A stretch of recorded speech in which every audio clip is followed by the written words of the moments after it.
My clients have made over $23 million at this point in the last 4 years, which is super cool. And We're shutting this podcast down. Yeah. It's crazy. I made my first million at 22. Holy smokes! Yeah.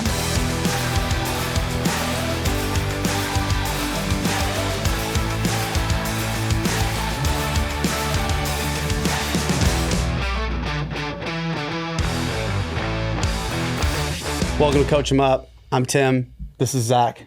Welcome. And we're joined today by Kendall Strampel. What's up? Nailed it. Excited Nailed to be the here. last name. Thanks for having me, guys. Yes, and thank you for joining us. So Kendall, I've been following you for a while now, and I see all the awesome stuff that you put out. So we know who you are, right? But maybe not everyone listening to this or watching it knows who you are. So can you just tell us a little bit about yourself and how you got into the business of helping coaches grow their businesses? Yeah. So what's up? I'm Kendall Strampel. You guys can call me Ken. I actually started on the spectrum of health is definitely the reason that I got into business. And I've been business coaching now for 5 years, but I started a fitness coaching company back when I was 18. I was kind of like almost like 17. I was like studying like the NASM, CPT stuff, like trying to get into personal training. And the reason that perpetuated was because I started track, kind of like the cliche like athlete story, but I started track when I was 14, but that swung the pendulum too far one way into an eating disorder. And that kind of got me obsessed with health. And it's actually funny because we mentioned this before the episode, but I got into like the whole bodybuilding.com. It was actually bodybuilding was a thing that saved my life. Like I got into macro tracking, I got into competing. So I recovered from my eating disorder. Congratulations. Thank you. What race did you run in, or what was your track event? I was a sprinter, and then I ended up doing like the middle distance sprints where it's like the 800, brutal ones, my 400. God. Like I don't know why those exist, but then the cross country coach was like, "You should try. You should torture yourself." Yeah, and then I'm putting like 50 miles a week, and I was like, yeah. So I started doing that, and then I was watching like bodybuilders on Instagram. I'm like, God, they're shredded and they're jacked. Well, running doesn't get you jacked and shredded; it just gets you really kind of shredded, And so I was eating like a bodybuilder diet, but like 5 weeks out from bikini competition diet, like tilapia, asparagus. A lot of fun stuff. Yeah, it doesn't taste good. It doesn't smell good when you bring it around The meal Tupperware prep. girl just takes all her It's like Tupperware. anyone who's ever worked at a box gym and you've got that fish one girl. coworker who decided to bring fish and pop it in the microwave. Yeah, that was me. Yep. That was me when I was like in community college and stuff. So I graduated high school, and the thing was I was documenting my entire recovery journey. So I graduated high school with almost 100,000 Instagram followers. Whoa. Yeah. So, and I didn't mean to, it was just kind of like, let me share what I'm going through. I was more in like the eating disorder recovery community. Yep. And then that ended up, kind of snowballing into bodybuilding, where I started competing when I was like 18, 19.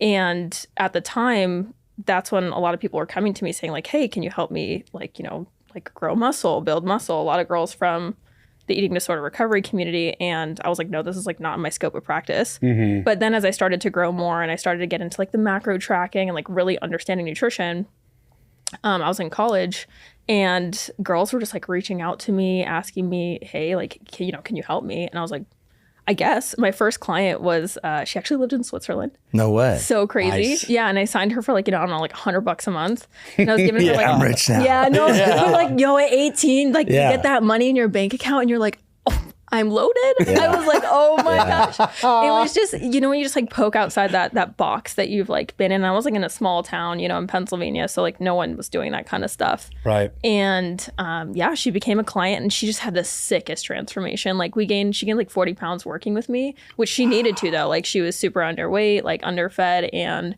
just like pure muscle, just like savage. And so a lot of girls started reaching out to me like, hey, can you help me? Can you help me? And that just kind of spiraled into like selling fitness guides. I started doing some like brand deals with, different fitness companies and stuff.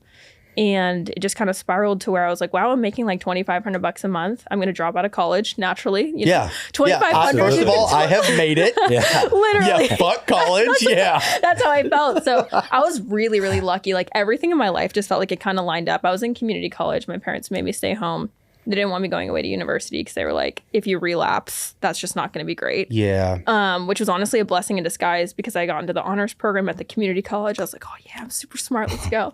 Nice. And rich and smart. I was like, wow. So I didn't have to pay for school. So it's easy for me to drop out. I was like, I told my parents, I walked downstairs one day, I was like, guys, I'm going to go get a gym job and just personal train while I build this online company. How was that? They support you through that, or they like stay in school? My dad or? was like, my dad just looked at me. He was like, child. Yeah. He was like, woman, what? He's like, I can't tell you no. But my compromise to them was like, I'll come back in the fall and go back to school if I don't make it. So I had 3 months to figure my shit out.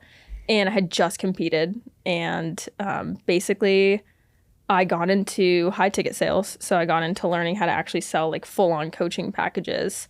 And instead of going home, I was like, guys, I'm actually not going back to school. I'm going to move out to Los Angeles.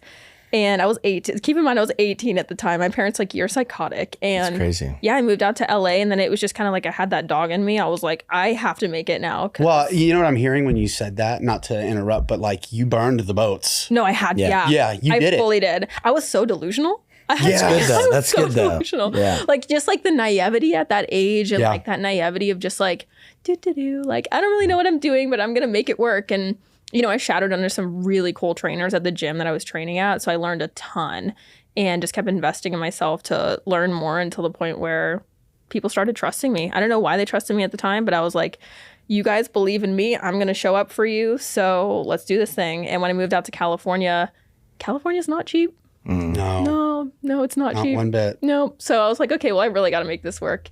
And that's when I got into scaling out my fitness coaching business. And I made 6 figures my first year, which was super cool. God, I wish I did that at 18. Oh my gosh, Jeez. I'm so blessed. So blessed, dude. I like think back to it and I'm just like, I don't know how, you know, you're just like taking the step, you just have the vision. You're like, I don't know how I'm going to get there, but like people need me, like, let's go. And so that's what I did. And, you know, over time, I just kept building and building and I got burnt out. Sometimes, you know, there was some point where I burnt out and I had to rebuild it in a way that was more sustainable. And then COVID hit and everybody was like, how are you doing this online? Because I'm training in person and I just lost my job. And I was like, I got you. And I built out a course in like literally 2 weeks and was like, this is how you take your business online. And that's when I got into the business coaching side of things. I was 20 years old when I started business coaching. Wow. So when you were figuring stuff out, did you hear any books, mentors? Like what was the blueprint that you kind of went after? Was it like, I'm just going to try some stuff and if I screw up, whatever? I mean, it was kind of both. Yeah. Like it was definitely a lot of like screwing up, a lot of it. I think for me, it was just, I don't know if you guys have ever had that where like your back's up against the wall and you're just like, I just need to figure this shit out. And like this is 2018, 2019. Like not a lot of people are in the online coaching space at this point. Like you had some hybrid, you had some like 7-figure earners who had already done the thing, but not a lot of people. Wasn't quite as saturated. Yeah. Or just like even not a lot of people knew what it was or the potential because Instagram was pretty new, like Twitter, like all these other social platforms. TikTok wasn't even like a thing back then. Right. And so, yeah, I mean, I definitely invested in mentorship. I had someone really close in proximity to me who had been through mentorship that taught me how to like really sell online coaching.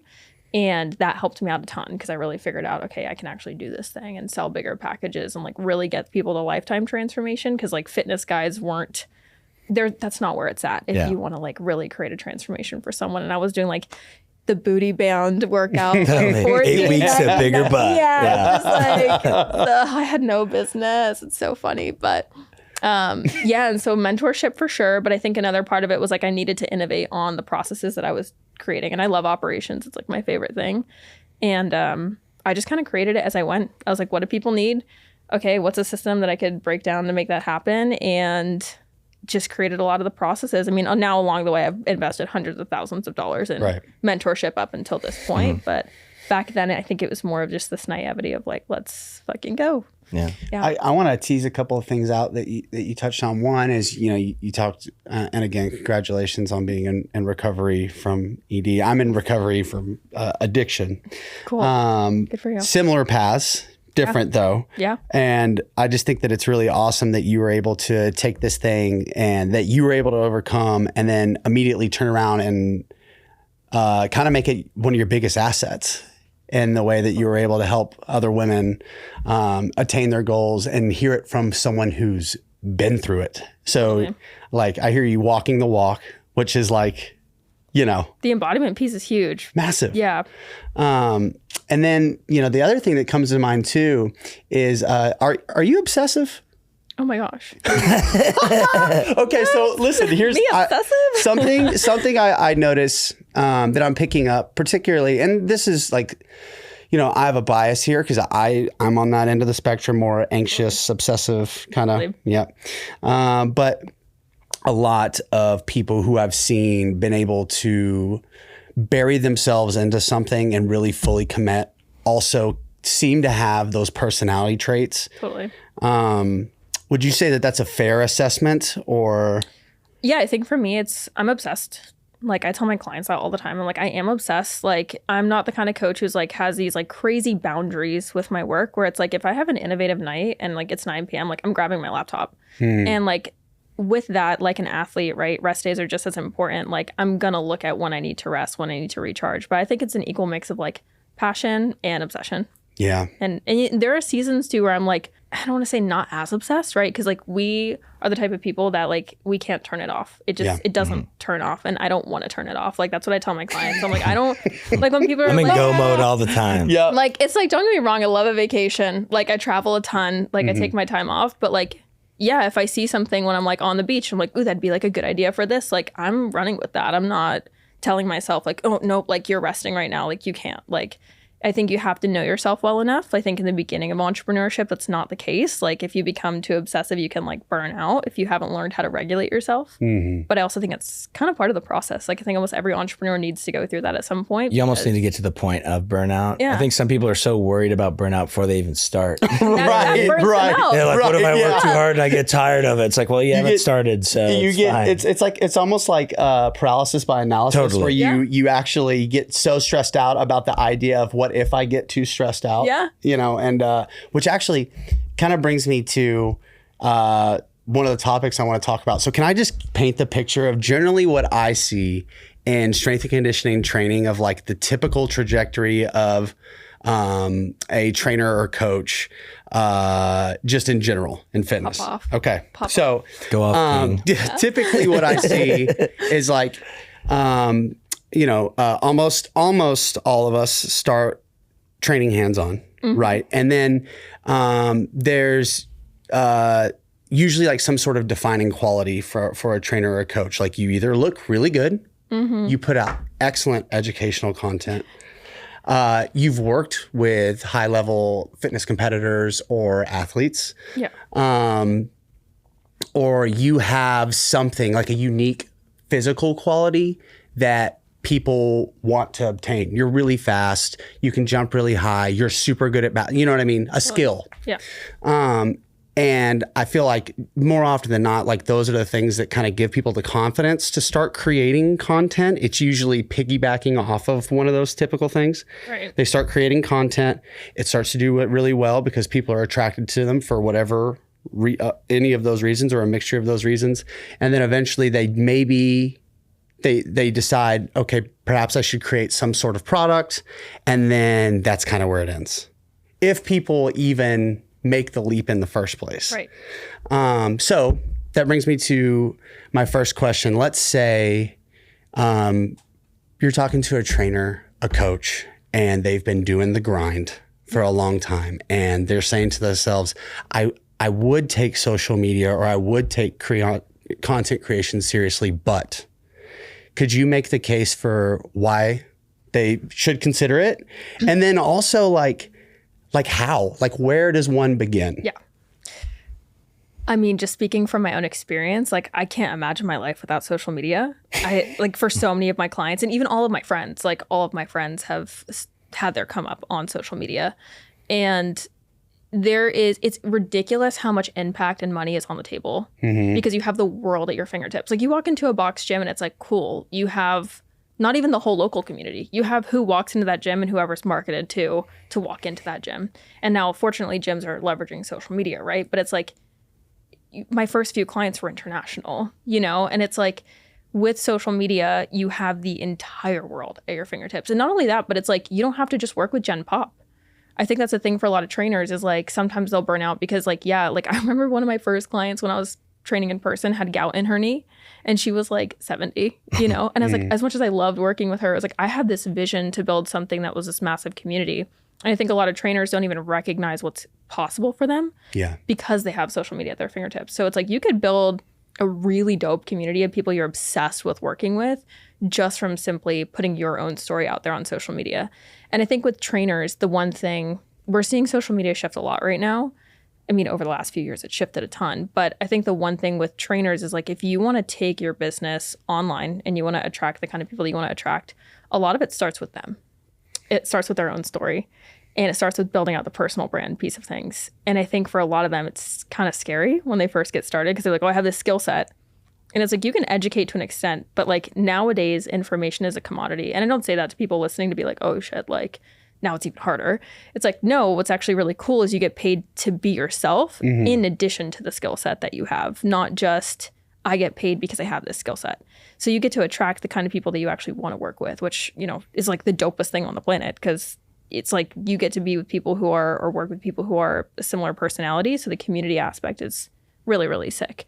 So I think the biggest thing is like, if you're sitting there listening to this, you're like, okay, cool, where do I start? It's like, just get your story out on social media. It doesn't have to be this crazy story either. Like maybe your story is that you were the normal person. Like you didn't have the eating disorder. You didn't go through the bodybuilding shows. You didn't have some crazy injury. Like maybe your story is like, I'm normal as fuck. And also like, I want to help other people who are normal as fuck get in shape. And that's it. And, you know, you start to perpetuate and share more of how you got to where you're at and those kind of things. But it's definitely ripping off the Band-Aid of like, a lot of people ask, how do I do that? Yeah. Just put your phone up for 10 minutes. Just talk, you know? People make it so complicated where it's like, I have to articulate it this way or I have to use this hook. Like you see everyone nowadays talking about the perfect hook and the perfect framework. Yeah, I need to do it right the first time. Yeah, it's just get in the habit of talking to people. Get in the habit of sharing your story on social media. Go live, you know, if you're like on Instagram, TikTok, whatever, go live for 10 minutes and just share with people. Look, I have no idea what I'm doing. State the vulnerability. That's like the number one thing. If you don't know what you're doing when you first get on social, it's like, I don't really know what I'm doing here, but all I know is I want to make this kind of impact and this is who I want to help. And this is my story.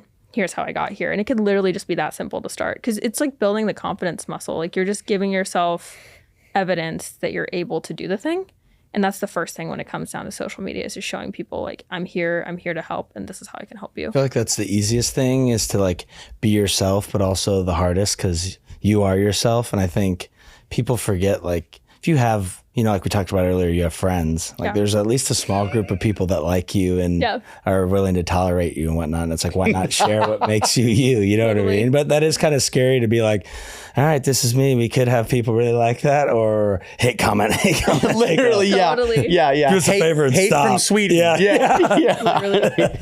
Yeah. But you bring up something that I wanted to ask Kendall about is like, do you feel like what's the hurdle there for most people? I think imposter syndrome. Yeah. I think a lot of it is just imposter syndrome. I think a lot of people don't think they're like an influencer. There's a big difference between being a coach and an influencer. There's a big difference between being an entrepreneur and a business owner who wants to make an impact and then like just trying to get likes and engagement. So I think for a lot of people, they get on social and they're like, who am I to be showing up? And who am I to be talking about this thing? Like, am I even qualified enough? You got Joe Schmo, who's been training for 15 years. Like, he's way more qualified than I am. So I think a lot of people get in their head thinking like they have to be perfect the first time. When in reality, like people don't even like the perfectionism. Like it's not relatable. Nobody wants the perfect coach all of the time because then they think that they have to be insufferable. Yeah. It's like, okay, now I have to be perfect all the time with your client because you're clearly rock solid. There's never an issue. It's like, yeah, no, that's not how it works. It's like, this guy fucking sucks, dude. How do you get people to realize like their strengths of what makes them them? And like, cause I know a lot in our space, when I first started, it was all like educational content. And I hated being like, from this study, it did blah, blah. And I felt like, dude, this is not you. You know what I mean? And shut up, nerd. Yeah, shut up. And just kidding. We like evidence, but yeah. I feel that. But like, how do you get someone to kind of realize, you know, what kind of stuff should they put out or what's the easiest first video or tweet to put out that's more comfortable than just the face on video, whatever. Totally. And I think another thing just with that is like most people resort to like, here's how to track your protein. It's like, okay, well, 55 other coaches just did that. Yeah. Also, why do they need to track their protein? Like, why do they need that specific mobility routine? Like, they don't even know that they need that. And I think that's the thing is I like to explain it like this. Most people aren't aware that they have a problem. Right? It's like 60% of people in an audience aren't even aware that they have a problem to start. So I think our responsibility as coaches is to make people aware of their problems. And so the way that I like to do it is I kind of have this framework. It's called a dream story. And it's where you write down, where did you start? Where did that like beginning piece for you start? And for me, it's my eating disorder. It's like, this is where it started. And, you look at like, where do you bridge the gap? Where did you go from where you were at to where you're at now? Like what mindset shifts did you have to have? What behaviors perpetuated during that time frame? And I think that's the best stuff to talk about. So it's a really easy framework for anyone listening is like write down all the problems that you had when you were struggling. Write down the behaviors specifically that you did during that time. It could be as simple as like to make someone aware they have a problem. It's like, hey, you laid your gym clothes out last night, but this morning you woke up, you walked right past them and you didn't go to the gym again. And it's just making people aware like that's a behavior that they have. And so I think if you take yourself and the problems that you struggled with, and then you think about the behaviors that perpetuate from that, it's a really easy way to show people like, hey, this is where you're at. This is what you're struggling with. Here's how I can help you move past it. And I think that's just a really easy way to get into content because you're just pointing out behaviors and it's either something you've struggled with, or if you know you have a certain population you want to work with, it's even easier. Because it's like if you work with moms who like go to Pilates but like want to build muscle but like aren't eating enough, right? It's like, okay, that's an even easier niche to like get into 100%. Where you could point out behaviors like, hey, green juice was like your breakfast and there's no Zero protein. And wine was dinner. Right? Exactly. And so I personally think like it's just our greatest responsibility is like you can educate people and you can, fit that in. Maybe you educate people on like how to build a protein packed breakfast the next day. But it's like first make them aware that they have a problem. And I think when it comes to content, that's something that we see nowadays is people just resort to educational content. And unfortunately, it's not what sells. It does sell, but not only that. Why do you think that is? Because there's no relatable piece or... Yeah, it's a commodity. Yeah, you have to build a personal brand if you're just going to educate. Because if you just educate, people need to really like you to buy from you. 100%. Which happens, right? Like you have people who are just putting up study after study after study or presenting it in really cool ways. Like I look at like James Smith. He's like, he's awesome. I think he's so funny. And like, he's so educational, but the way he presents it, he has this really like gnarly... His humor's like his weapon. Yeah, it's his weapon, right? So it's like, he has a really fun way of presenting content. And so it's like naturally people are more inclined to follow along with that. But if you're not like the goofy person who's like going to do that, which you don't have to be, by the way, totally not me. Yeah, like, don't try to do that it. kind of person. Like I tried the whole like humor skit thing and I was like, ew. Yeah. Oh my God. Talk about like, we talked about embodiment. Like that was not, not my style. And people are like, it works. Do what works, but no, don't do what works. Do what feels good for you. And sometimes it won't always feel good for you, but it's like if you're making the impact you want to make without the like super, super cringe content, like you don't have to go that direction to be successful. So you almost have to like check your ego at the door and kind of get over yourself. If you really want to help a big population, like you said, like you kind of just have to bite the bullet, do the videos, get better at them, be okay with screwing up, and then it's like us with ad reads. Yes, I was just going to say that. On the same page. We have grown on this podcast, yes. Okay. And by we, I mean Zach. Yeah, a lot. It's tough for me to read a script. If I read this and then have to regurgitate it again, I might get 10 words on a good day. Totally. But my strength is knowing when to let Tim take over. And so I think that's a good thing you have to be aware about. Totally. Look at that handoff. So you talked about having a story and having a piece. One, because I think it's important for two reasons, just from my personal point of view, is one, like you're being authentic. It's easy for you to talk about your own experience. Totally. For most people, because, you did it. You did it. Yeah. It happened to you. And, who that reminds me of, the person that came to mind is Ben Patrick, knees over toes guy. Oh, yeah. Oh, yeah. He, his knees were fucking hurt, not good. He found out about Charles Poliquin, and then he all 5,000 surgeries, and now he can jump 45 inches or whatever. But you know, therein lies like the origin story of Ben Patrick, and he did it in a way. And look, listen, like, you know, say what you want. Say what you want. He's been very successful, right? And his story has been the bedrock of that. Okay, so let's say you've got an idea of like the direction you want to go, or at least a general sense of like, okay, this is who I am, and this is the message that I want to convey. What is like next step? Because I think people get hung up on the idea of like, how often do I create content? What kind of content do I need to create? Yeah. How many times do I need to post? And like, I would say that like none of that really matters in the beginning, but I'm interested to hear what your take is. Yeah, I think it's all about contribution, right? Like the goal should be to provide as much value as you possibly can. And I will say, like, even at where I'm at now compared to when I first started, like, I'm consistently putting out free value. It never stops, like, as long as you're doing this thing. When it comes to like cadences and things like that, I think when, like you said, Tim, it's like when you're first getting started, just get in a cadence that actually allows for you to be consistent. It's just like how people say with diet, like do the diet that's going to help you just be consistent. Yeah, the best diet is the one that works for you. Yeah, and it probably doesn't have a name, right? So it's the same thing with getting online. I could sit here and be like, post 6 times a week on your story and post 5 times a week on Instagram. But like if you're a full-time trainer working split shift, doing like 14-hour days, like is that actually realistic for you? Maybe not. And so I would say the best thing you could do is minimum like get on there 3 times a week. Like if you really can, show face as much as you possibly can just to build connection to the audience.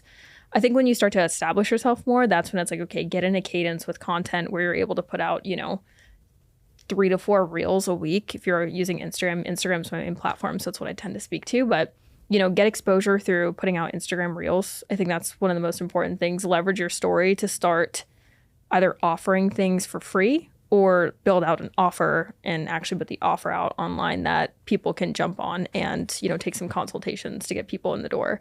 But at first, like I was saying with me having naivety, like just go for it. Yeah. Do a sprint on social, post every day if you can. But if that's not what is going to help you be consistent, then dial it back a little bit. Ignorance is bliss, isn't it? It's so great. Like you kind of alluded to like just kind of being a little delulu about being able to make it. But the beauty of that is like the problem, I think like awareness is important. The one of the ways too much awareness can get you in trouble though is like you are fully aware that like this could not work and like all of the potential outcomes and so shout out to being delusional. You know, that's shout out to delusion. Seriously. Delulu is the salulu. Well, it is a little but you think about anyone who has had a tremendous amount of success. Wow, tight. Wow, okay. That's where this podcast is going, baby. Let's hear about it. Woo! Success, not sex. People who have that I've witnessed have a tremendous amount of success are people who almost have what I would consider almost like unrealistic expectation surrounding what they're capable of. But then they do the thing. Have you read the book 10X is Easier Than 2X? No. Oh, Dan Sullivan, such a great author. But this book talks all about this. It's like, it's easier to go 10X than it is 2X, where you just do like the monotonous day-to-day tasks. It's moving you a little bit forward. But when you're unrealistic and you just shoot really far, you think about all the things you have to let go of, right? Because if you're going for the 10X goal, like if you want to make 10 grand a month, okay, cool. Like send some DMs, post on Instagram. But if you want to make 100, it's like, who do you need to be? What do you need to do? And like you start stepping into those things, and the things in your life that just you can't make space for start to fall off. And it's like totally delusional. It's just like, okay, I don't have time for this or this or this. And I'm just going to keep shooting really big. And it's like the bigger that you shoot, the more delusional you kind of have to be. Yep. And so you have these like unrealistic expectations of the outcome. And I feel like back then that's where I was at. And I think that's where a lot of new coaches are at too, because they don't even realize that there's all these other things they could be working on because they're just thinking of that bigger vision and the bigger goal. And they don't have the nuance of the day-to-day of like business and content and things like that. So they're just shooting for the stars. I just got my new watch from Amazfit. It's called the T-Rex 3. And this is the best watch I've ever had in my life. This is a $1,000 watch. Getting it $279, which is ridiculous. Which is value. absurd. It just looks good, dude. Military grade stainless steel, AI voice control, water resistant up to 100 meters. It tracks your heart rate. It has maps. Battery life, dude. Once every 27 days. Yep. That's incredible. The selection that I have for my watch faces, my heart rate, how many steps I've taken. The UV index. UV index is important for your boy. I use my watch as a stopwatch all the time. As if all that wasn't good enough, you get a discount because you're listening and watching us. 15%, dude. Amazfit.com/coachemup, or you can click the link below. 15% off. The best watch on the planet. Now, back to the episode. What would you give like a timeline for like, okay, I'm starting this now. I feel like I've talked to plenty of coaches like post whatever 3 to 6 times a week, and they do it for maybe a week and a half, and then they're like, it didn't work, I'm done. Like, what realistic timeline would you give to someone that's like, hey, you're starting today, report back in when, and then we'll figure out, you know, if this is a good move for you or not? I just think like, fuck the timeline, dude. Yeah. Like, fuck the timeline. This isn't about your timeline. Like, do you genuinely help people? Or, you know what I mean? Well, I think too many people like give up after 2 weeks and like, I didn't make $100,000 in 2 weeks and I put up 2 reels. Like, what's wrong with this? Yeah, it's just about you then. Yeah. You know what I mean? It's just about you. Like, if it's not about you, I'm going to give you guys this example. And for anyone listening, I wasn't doing as well on like getting clients in the door. I had just moved out to California, and I will never forget this. I had talked about on my story one day how I had like skipped the cardio machine, how I was doing like 60 to, 75 minutes a day. And I shared a story about me previously, like being able to walk past the cardio machine.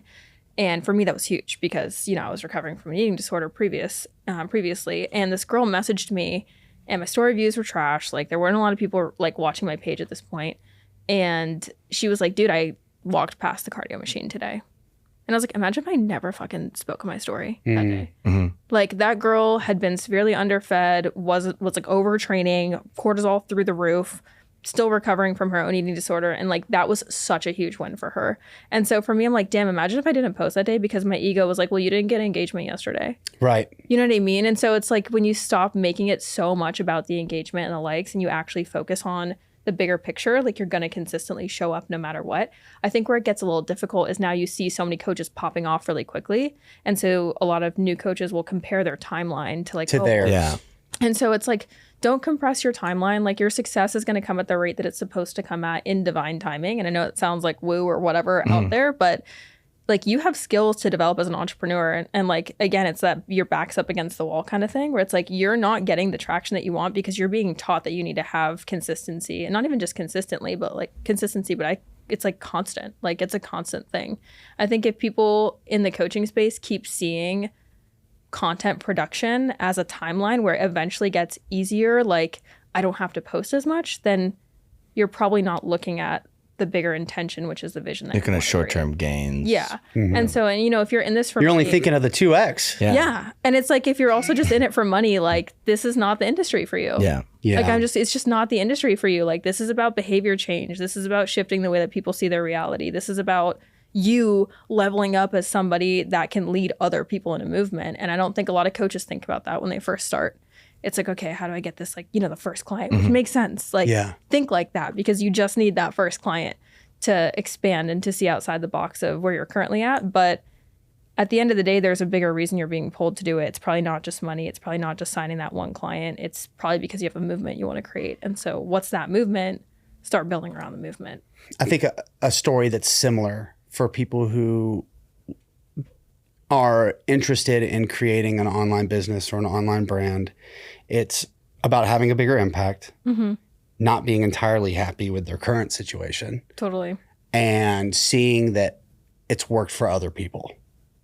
And but then, you're presented with, well, how do I start? So like, okay, we've discussed content, right? Now we're at the place where it's like, all right, I want to bet on myself here and put together a PDF, a subscription-based training product, whatever the case is. I have an idea for something and I want to grow it and I want to scale it. Where does one start there? Yeah. And then I know this is a big question. As I'm asking, I'm like, shit. Like I don't know. So I don't know if I'm being specific enough here, but just generally speaking, like, you know, what are the thoughts and considerations that one might take into creating that product? Yeah. And then what's the next step from there? Yeah, I think it really depends on the kind of impact you want to make. Like, I'll just say I'm a little bit biased on the one-on-one coaching model just because it's where I started. Like, I think subscriptions are great. I think that, you know, you can put out some PDFs and some one-off products. I just think if you think about the bigger impact, like you're working with someone for a minimum 3 to 6 months, right? Or like a 12-month package or something like that. So just from experience where I started and where a lot of my clients start is they'll take on one-to-one clients and they'll first develop some kind of offer, basically develop the product with that person. Like when I first took on my first few clients, I didn't really know. I mean, I knew what I was doing in regards to nutrition and training, but like the layout of it, I was like, I'm just going to do weekly check-ins with this person. I'm going to adjust their nutrition, their training, like whatever they need. And based off of the feedback loops that I'm getting, I'm going to develop the product from there. And I really think there's nothing wrong with that. I think a lot of people think that they have to have this, It's like, the story of my life. well, it's like people build out like a whole product and then they get it in the hands of people and they realize they built it the wrong way. Yep. Yeah. And it's like, oh man, like you could have just built that along with that. But everybody's different too. Right. So it's right. like, And I mean, if you have like a subscription based or you want to do like a one-off like training plan, that's a little bit different. I think if you have a very specific like niche or skill set that you want to get in the hands of other people, it doesn't hurt to build like a, you know, a one-time program, get people into your world, and then you can upsell them into like a one-on-one coaching package. But my biggest recommendation is like take on some beta clients. Like you might have people watching your story that were in, you know, went to college with you or whatever. And people are always like, oh, my friend from college watches my story. Tell them. Right. Literally. You already have like the she intro. owes you liquor money. Yeah. First of all. Literally. Yeah. No, that's how it, for me, I'm just like, what do you mean? Yeah. Like, Remember that time she left you at the frat house? yeah. Like, this is her time to repay you. Yeah, exactly. And, you know, you can help her build some fat glutes or whatever. Heck yeah. So, you know, it's just, I think it's a matter of taking on some beta clients. They might be people in your sphere of influence already that you know super well, and run with it, build the offer with them. you know, so you brought up something. So like, I have products that I sell online, programs, and a lot of those, well, actually all of them have been a byproduct of like things that I currently do or have done with athletes to get specific outcomes. Totally. So it's not something that I sat down and I was like, all right, got to make a 10-week program. Yeah. And I got to make it fucking sweet. So how do I do? Because my experience has been with that is like almost always what's good in theory is not great in practice. Yeah, no. And I've purchased programs from other coaches. I'm a learn by doing kind of Same. guy. I need to Get in I the need someone to trenches. say, you know, I can watch the thing and I can go, oh, that's really nice. That sounds good. I need someone to say, go fucking do it and do it like this. But I learn, one of the ways I learn is by buying other programs or training systems from other coaches and doing it and like Totally. going all out. And I can always tell. This doesn't happen as often as it used to because I'm a little bit more particular in who I want to learn from. I'm not getting any younger. I can't be wasting time on shitty coaching. You know what I'm saying? I can always tell who created something just because they wanted to create something because I'm doing it. Yeah. And it doesn't take long for me to say to myself, there's no fucking way this person has ever made anyone else do this or themselves. This is a 2-hour program, easy, and you say it's 45 minutes. Like, no chance. Yeah, Right, no. exactly. Yeah, no. Yeah. So I love the idea of you mentioning that there's a lot of power in actually maybe taking on someone and using them as, you know, I don't want to say guinea pig, but like as the framework for you to be able to build out your first, you know. Yeah. And also playing around and figuring out with like what deliverables do you want to include in that? Like I was doing a hybrid of kind of like group and one-on-one when I first started. And then I sold some like one-off programs and things like that. And I found for myself like the one-on-one model was my favorite thing because I love community. I love like having clients in a group together, and I scaled out a one-on-one model. So there's a lot of different business models too that you could look at. But my biggest recommendation is just like start with a few people because there's a lot of different directions you can go. But another part of this too is, and this is one thing I wish I would have done when I first started my fitness coaching business, I didn't paint the vision for what I wanted my life to look like. And so I just built a business model that was like work all of the time. Like I didn't care how much I had to work. It was just like work all the time. It wasn't sustainable long term. And so I had to like kind of burn the business model down and rebuild it in a way that gave me back time. And I had hires and, you know, the whole, I didn't want to hire anybody because control freak. Yeah. You know, that whole part. So, so that whole thing went down. And I had to, just talking about it so passively, like it was nothing. I literally left the country for 3 months. Was like, I'm going to full meltdown. Full meltdown. I had like 150 clients. I was like, I'm out. I literally. Your coach needs a break. No, literally like talk about burnout. I literally traveled the world for 3 months and I had like 150 clients and I was like, bye. God. I was like 19 too. And it was like way too young to be burnt out. God. Yeah. And I just left the country and I was like, bye guys. And then I went down from 150 to like 25 clients because I was so burnt out. But it was just me coaching like 150 clients one-on-one. You know what I mean? I had like 150 check-ins every single week. Can you tell me what's the power of saying no in all this? Yeah, when do you start saying no? When do you start saying no? I bring it up because not because I've got that part figured out, but because I'm like, preach. I'm with you, girl. Give me some wisdom here, please. Shit. I mean, now I'm just like, no. Yeah, no, literally, that's my life. No, it's moving to Austin's been tough because like the community here is like insane. That I'm always just like, yes, friends, you know, and I really value like relationships and friendships now. To where saying no to things in business has actually become easier. But I just had this conversation with my best friend this morning. We were chatting about how the more successful you are too, the more opportunities that come up. Like I'm sure you guys know this, like you probably get people pulling you for opportunities all the time, but you're like, well, I have these clients and I only have this much bandwidth and I only have this much capacity. And it's not even a time thing anymore. It's like an energetic thing. Like, do I want to give my energy to that thing? Or could I take on like an extra 10 clients? Or could I go do a podcast episode? Or, you know, so I think being really dialed into your vision, I think a lot of coaches specifically tend to come from a place of people pleasing. Yeah. It's just like naturally why you want to be in a service-based industry. So you're so inclined to help everybody.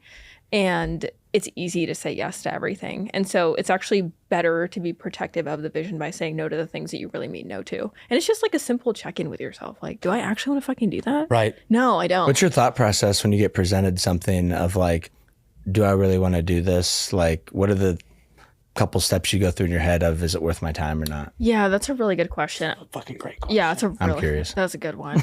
It depends on like what it is, right? So if it's like a speaking engagement or podcasting or travel specifically, I'm like, is this like gonna fill my soul up? Because I'm at the point now where I'm like, I just want to be, my soul just literally wants to be dead happy. inside. Yeah, I'm like, 1% of a human. Literally. So I'm like, my soul just wants to be happy. Wait till you're 35. I got time. You're doing great. Time, I think you're way ahead of us. Yeah. I feel like I've really learned to, I don't say like use the word balance, but like integrate in my life in the past year and a half. I'm really lucky I burnt out as early as I did because I feel like I learned a lot from it. And I learned to kind of rip the Band-Aid off on being the people pleaser because like I just wanted to be liked by everyone. And I think a lot of people struggle with that. And so yes was like my best friend. But I think my thought process is like, is this going to fulfill my soul? Like I'm still saying yes to festivals every once in a while with my friends. I don't care. Like it's just the thing that I like to do.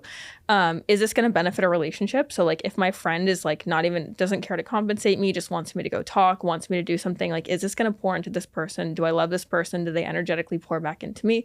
Cool, homie, I am down. I got you.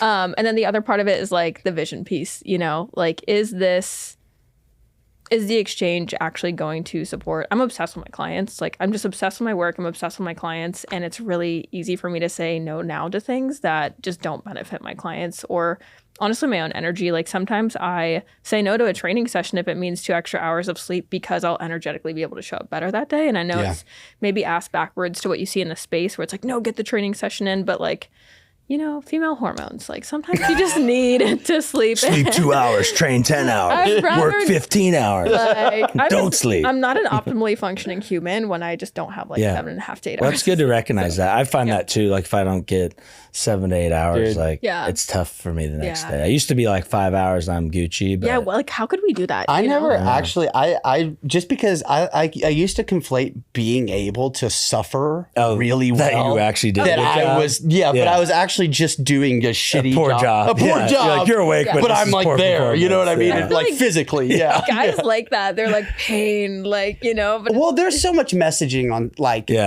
around what it is to be a man think it's and the funny. grind. Yeah. And it's kind of, it's, You can't do your job at a high level sleeping 3 hours. You're soft. yeah, what an idiot. just like discernment, I think this is the thing for me. Like I built this like protective bubble of like, no, I don't believe in that. I just don't. I don't care. Like, and some people are like, but this, I'm like, but they make $100 million a year. You're like, I'm not trying to do that. Yeah. Yeah, I'm happy. Like, I think it's just like your happiness meter, have discernment. Like, oh my gosh, there's so many different messages online nowadays of like how you could operate on a daily basis. And like, they all work for whoever it is.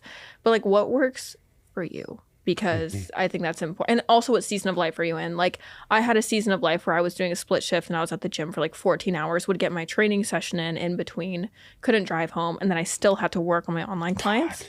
And like, You're taking me back. Right? Yeah. You remember that I did season? it. Good old days. Oh, Yes. It man. really wasn't that long ago either. It's crazy. When I right? actually, Yeah. when I look at my entire adult life, like it's not that long ago that was my normal. Yeah. And you're like kind of running off adrenaline, kind of running off anxiety, Yeah, like, a lot of and I think like, yes, a lot of it. Yeah. And there's like a flip of a switch where at some point you stop operating from anxiety. And I think it comes more from a place of vision and like the future and the direction that you want to go. And then you mature and you're like, oh, adrenals. I should probably take care of those every once in a while. So, just have discernment, around and also create your own reality for how you want to operate. Cause that's what people are inspired by. That's what thought leadership is.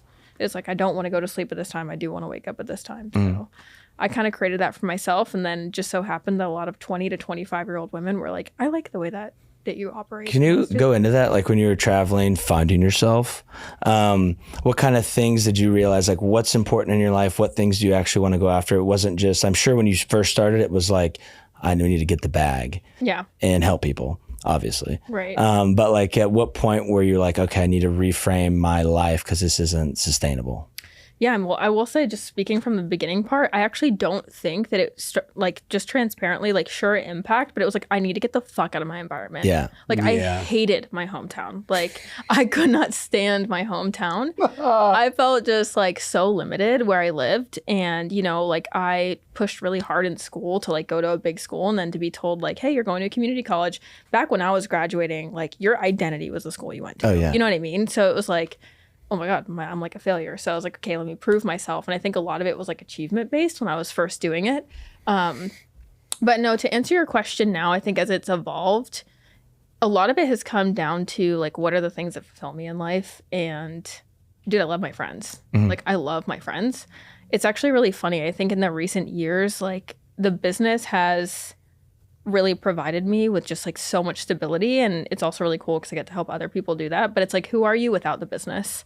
And I think my business was my identity the first 3 years of just like, let me just push, let me achieve. It was honestly kind of built out of ego, where it was like, okay, like this is like the first thing I would say when someone was, I would introduce myself as like, oh yeah, I'm a business owner. And like, you know what I mean? Listen. Well, you kind of want to have that chip on your shoulder. Oh, of like, totally. get out of the hometown. I went to community college. I'm going to make more money than everybody else. I'm going to start my own business. Right. I'm gonna, Which is You'll be sick, laughing but- someday. Yeah. Get wrecked, Sarah. Yeah, literally. The Sarah from third period, you bitch. Yeah, meanwhile, Sarah doesn't care, knows what you're doing. and Doesn't know. everything, yeah. She's Have like, fun at home with your baby dad. she's Shout like out to married at Sarah. 23 and has kids. Right. Like, oh my God. Whoa. Yeah. No. I think that for me, it's just been like making sure I deliver on a good product and whoever I need to be in order for that to take place, whether it's like making sure I get my training sessions and taking care of myself. It's much more become about that, I think, especially recently. And then just how do I free up space to pour into the relationships in my life, because I have the dopest friends. My friends are so cool. And I just want to continue to nurture that and build that. And also it's cool because the more people I meet, the more they pour into me, and then I grow the business. And I think that's the beauty of attracting like really high level friends too, when you are in, the industry that we're in. and you surround yourself by cool people, then you just get more opportunity. The Coach 'em Up podcast is sponsored by Squat Wedgies. Tim, what are Squat Wedgies? Squat wedgies are an adjustable squat wedge, 7, 13, and 20 degrees. It's big enough to elevate your whole foot and not just your heel. Because it's rubber, it doesn't slide on surfaces. It's 22 pounds, so it's durable and stable enough for even your biggest athletes. There's a 90-day risk-free trial. The shipping is free, and Get 15% off Squat Wedgies with our discount code CoachEmUp15. Coach 'em Up 15 for 15% off of the best squat wedge on the planet. Coach 'em Up is proud to be sponsored by Plyomat. Plyomat is a jump mat that measures ground contact times, vertical jump height, and reactive strength index. Plyomat's trusted by over 750 coaches in 25 different countries. It's something that you can use in training day in and day out to give immediate feedback and drive output and intent. Plyomat's always in stock. When you order your Plyomat, you can get it within 1 to 3 business days and start your training immediately. If you get a group of athletes challenging each other to jump higher, get off the ground quicker, it transforms that workout into a highly competitive, highly potent stimulus. If you would like access to the best jump mat on the planet, use CoachEmUp5 to get 5% off at checkout. Again, code CoachEmUp5 for 5% off. Come jump with us. Get a Plyomat. Can I get you to brag on yourself a little bit? Sure. Is that okay? Sure. So, over the course of your business coaching career, how many people would you say that you've helped to scale, and then like financially, like how big of an impact have you seen people been able to make a turnaround? Yeah, I mean, like on my fitness coaching business, we served over 3,500 women in about 5 years. And then on the business coaching side, we're a little over 1,500. My clients have made over $23 million at this point in the last 4 years, which is super cool. And We're shutting this podcast down. Yeah. crazy. I'm trying to make you in charge of the podcast now. That's right. Yeah, it's crazy. I made my first million at 22. Holy smokes! Yeah, so I had That's no idea what I incredible. was doing. You know what? Ben's our editor. By the way, shout out Ben. Everyone, if you love the cool show, clips, that's it Ben. can't be done without Ben. Ben, we're going to use that as the opener, as the qualifier. I want her dropping the people's elbow, okay? Because she's not just talking it, she's walking it. Continue. I'm sorry. Yeah, and since then, between my two companies, we've done almost 8 million in sales. Congratulations. Thank you. Yeah, that's really cool. That's awesome. It's been really fun. And I honestly I couldn't have imagined when I was like a teenager that I would be in the position that I'm in today, but it's the beginning. It's literally still just the beginning. And that's the crazy part is like, oh my gosh, like the coaching industry is going to explode in the next 5 years. Yep. And you know what? Why not you, Kendall? Why not? You know what I'm saying? Why not all of us? You know what I'm saying? I mean, I'm like, yeah. There you go, Tim. In all seriousness, and forgive me if I've said this multiple times on this podcast, the story, so I'll try and make it quick. It's not going to be what you think. Dang. All right. But when I first started taking social media seriously and then like becoming aware to the idea that I wanted to make a bigger impact and that there was more outside of fucking pummeling myself 10 hours a day at Lifetime training on the floor, is I got to see one of my friends kind of explode and take off right before my eyes. And it made it real, while simultaneously I had this attitude where anyone who had a big following that was making moves online, it was just an influencer. And that had a negative connotation to me in my mind. But then I had this realization, I'll use Joel Seedman as an example because we've kind of continually beat up on him. We're just gonna keep doing that. Where I see this guy, I don't necessarily agree with anything he says or does. In fact, I think it's kind of absurd and just like not good. Yet he's having a tremendous amount of success. Tons of people follow him and support him. And I'm sitting here hating my life at Lifetime Fitness. And this guy's living his best fucking life. Yeah. And I'm just a hater on the sideline, bro. Haterade. Hating from the fucking sideline. And then it dawned on me that, hold on now, I know for a fucking fact I have something valuable to offer. Anyone can make it. Anyone can make it. But like, there's one way, it's like shoot or shoot. I'll tell you one way you're not going to fucking make it. By not doing a damn thing. Yeah. You know? On the bench. Yeah. Man, I really hope everyone has been taking notes on this podcast because Kendall, you're a wealth of knowledge, and your business is where it's at. And again, congratulations. Thank you. What's next? Are you just continuing to own what you're doing right now? Do you have visions for the future and where you want to go? You do, don't you? We need to sign an NDA. It's so big, dude. It's so big. I think like, especially, you know how we're talking about being delusional? Yeah.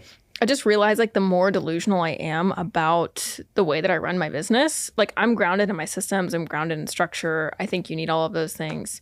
But I mean, it's like the sky's the limit. I think what I'm seeing is naturally the way my business has evolved is by demand. So it's like, what does the space need? Am I the person to provide it? I think there are tons of people trying to be everything for everyone. I'm not trying to be that. Like, I'm not going to be like your high level mindset therapist, coach, woo, all of those things and energetics plus all the business tactics and stuff. Like, I'm going to stay in my zone of genius, which is marketing and operations. Like, that's what I'm really good at. And we're basically scaling out now kind of like the full back end system for coaches. And so the way that I just really want to operate is like, I want to get people, you know, the systems, the things that they need to have, the structures in place to have more time freedom. I just want to throw some big fucking events. Like, I just want so many coaches in the room that are just like, what do you do? How can I help you? Collaborations. That's just the direction that I'm going. I think like, especially after COVID, oh man, like people are just in their little bubbles at home. And, you know, you start to see people like getting out to events and stuff now, but I just want like hundreds of people in a room that can just create collaboration. And yeah, I mean, I want to be the leading coaching industry, you know, for the coaching industry. I want to be the leading business coach. So let's go. We got work to do, but we're gonna just keep moving and grooving, you know. And I do help. I serve only women, so it's been really cool. I help a lot of like the bro chicks who like didn't have a lot of girlfriends growing up, and you know, it's just that's how I was. And so it's really cool to see them assimilate and come into a group together, and there be like no competition. There's no cutthroat energy. It's like, how do I help you? Let's support each other, and yeah, just keep scaling that out. God, that's awesome. That's cool. I love the idea of community and building people around you. Yeah. I think that's probably a big piece of your success because people can relate and then they feel a sense of belonging and community and everything. Totally. Yeah. And it's hard to find if you live in like a small town, if you're in like, you know, and I work with a lot of women who like just want to have a chicken coop and like 4 kids, but like they want to make bank online doing that. And it's like that there's not a lot of people out in like rural Vermont, you know, so doing the thing, you know, so it's like once a quarter, get everyone together and powwow and take it home with you and have a ton of fun. I used to roll my eyes when people would say the word community, and I've recently had to eat crow. On that, and here's why. Real life, eat crow. Have you ever heard that saying before? It basically means just like, it is a Southern thing. And basically, sorry for anyone who doesn't get that reference. I didn't actually eat any crow. No crow was harmed in the making of this podcast. But it means I had to eat my own words. And my girlfriend, Kelly, she works for a clothing brand called Honor Active. Oh, cool. And they just had a huge community event for the birthday of the company. I have clients who work with Honor. Really? Yeah. I need to get y'all connected then. Yeah, awesome. And I went to their community event and I was like, holy shit. Those girls are awesome. Now I get it. Yeah. It was fucking awesome. The amount of people they bring to all that stuff and how excited they are to be thousands there. Of people. Tim had fans there. Honestly, so listen, that's how you know it was big because there were enough people statistically speaking to even recognize who I am. I will say people did recognize me, but it was mostly just like, hey, Kelly's boyfriend, you know, which is fine. Tight. That's great. Cool. But I did have a few people say, "Can I get a picture with you? I know who you are." Cool. That was pretty cool. Pop off king. But anyway, I don't want to make this about me. No, Kelly's event was it was eye opening and it was really inspiring. And the owner, Chrissy Cella of Honor Active, has created such a special thing. And I was like, oh my God, now I understand the power, and I don't mean power and like from like the business sense. I mean like the power of how special it is when you build a brand around people who are like-minded and are into the same things and like want to be a part of it. It was cool. It was infectious. I think the old me, another version of me would have been like, ugh, you know, like the me that was like forced to go to a religious private school and like, you know what I mean? Just like I was like anything that felt like that. I'm like, get me out of this community. So it's just working. Yes, exactly. Yes. So community cult, whatever you want to call it. Working through my own stuff here, people, on air. Anyway, so we're coming up on time. Cool. We have some segments. They are sponsored. You want me to do the first one? Yes, please. Okay. I ask them every show. It's always the same answer. Yeah. I can stop asking now. Okay. Kendall, this first segment is brought to you by Squat Wedgies. It is called 3 Things. Oh, by the way, Coach 'em Up 15 for 15% off. This is called 3 Things. So we've probably covered a lot of this already, but and as clearly and concisely as possible, could you give the trainer, the coach, the person that's like ready to take the leap into something outside of like their physical space, what are 3 things that they can start doing right now to start growing a social media presence and eventually start growing a business? I would say number 1 is go ask like the top 5 to 10 people in proximity to you what your skill set is. Like, what are you just really, really good at? Because that's going to be one of the first things that you probably start talking about when you pop on social media. I love that, actually. I think too many people, sorry to cut you off. No, I think too many people are afraid to say what they're good at, even though they know it, because it's like I don't know, it sounds weird. But I think if you have those close people around you to be like, name the stuff, I think it can confirm that you are well equipped to share that information. Totally. Yeah. Wow, I love like, that one. Yeah, like as it pertains to nutrition, fitness, mobility, like whatever kind of coach you are, like what am I really skilled at? I think it gives you the confidence boost, but it also helps you be concise when you go to show up on social media. I think the second thing would be that like 10-minute talking head that I was talking about. Like put your phone up for 10 minutes, just talk about your story. You could probably clip 5 30-second videos out of that. Just go over to social media, start posting that. The third one is go reach out to 10 people. Like just go reach out to 10 people that you could potentially prospect into becoming a client. And if you know that there's anyone in your sphere of influence who like wants to lose the last 5 pounds, needs to rehab that ankle, like whatever it is that you do, whatever your zone of genius is, go reach out to 10 people to start a conversation with them. It's just as simple as that. If you can do that 3-4 times a week, you're already putting yourself in front of people that are then going to see your content. When you message people, you go to the top of their timeline, they're going to see your posts, your content, whenever you're posting things. And that might be that thing where they're like, oh shit, that's the problem that I have that you're now teaching on and or helping bring awareness to. You're the go-to and you position yourself as the go-to. Hell yeah. Those are really, Really good. good. Those 3 things are really good.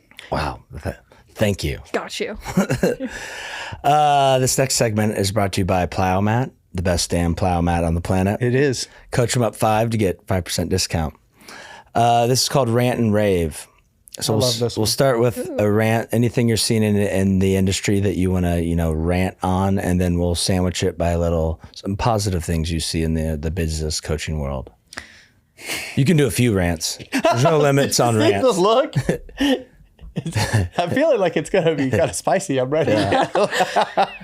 There's like a lot that I can rant on here, but I'm just going to say the biggest thing here is like, you're seeing this like, I know that imposter syndrome is already really rampant amongst the coaching space. However, I do believe that there's a scope of practice that you should stay in when you're first getting started and you're seeing people try to go and be everything for everybody, and you don't need to be everything for everyone. And so what I see happening in the coaching space is people are adding all these additional things and they're half-assing parts of their program where it's like full ass the thing that you're really, really good at instead of trying to be Full ass, baby. Yeah, whole ass. Like no pancake ass. Like we're gonna Don't need one cheek. I need 2 cheeks. Yeah. peachy fucking glutes, okay?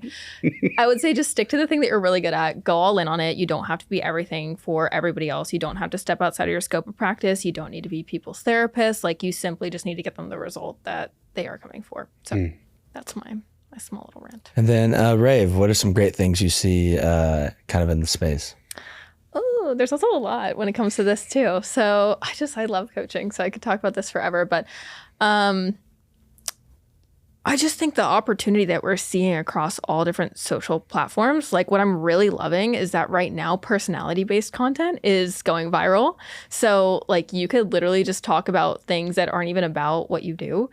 And people are like, oh, that is of interest to me. Like I want to work with you because of who you are and the things that you believe in. So like thought leadership is like really taking place over just like eat a protein bar and like, track your macros. And I think that's all fine and dandy and it's great, but it's like you literally have the opportunity to get paid to go be yourself. And so I love the fact that the industry is changing more towards edutainment, like education, less entertainment and entertainment itself. So pop off, go be yourself, go have some fun with Pop off, kings and queens. Yeah. I love that. What we got next, Prince?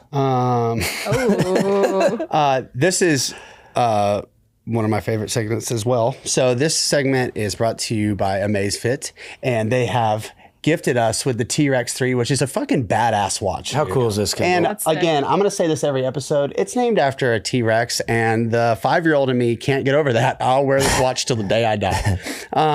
This segment, oh, by the way, amazfit.com/coach 'em up. 15% off on the whole fucking website. So Everything. shout out to everyone at Rings, Amazfit. watches, Yeah. bands. That's big time. Whatever. Yeah, lots of love.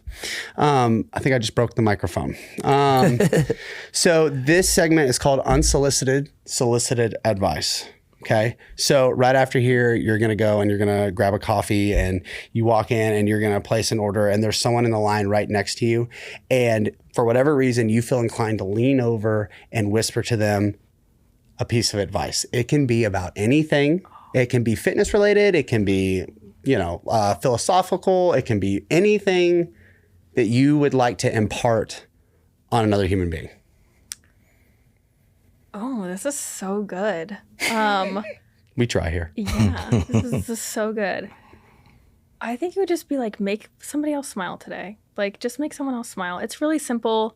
It has nothing to do with business. It has nothing to do with fitness. It's just like contribution in the world, I feel like, is the most important thing. Like, there's nothing better than you contributing to someone else having a little bit of a good day. So whether it's like paying for their coffee that's in front of you or, the person behind you or whatever, just make somebody else smile today. I think it, especially in the world we live in today, it goes a really long way. Like, I think there needs to be more unity.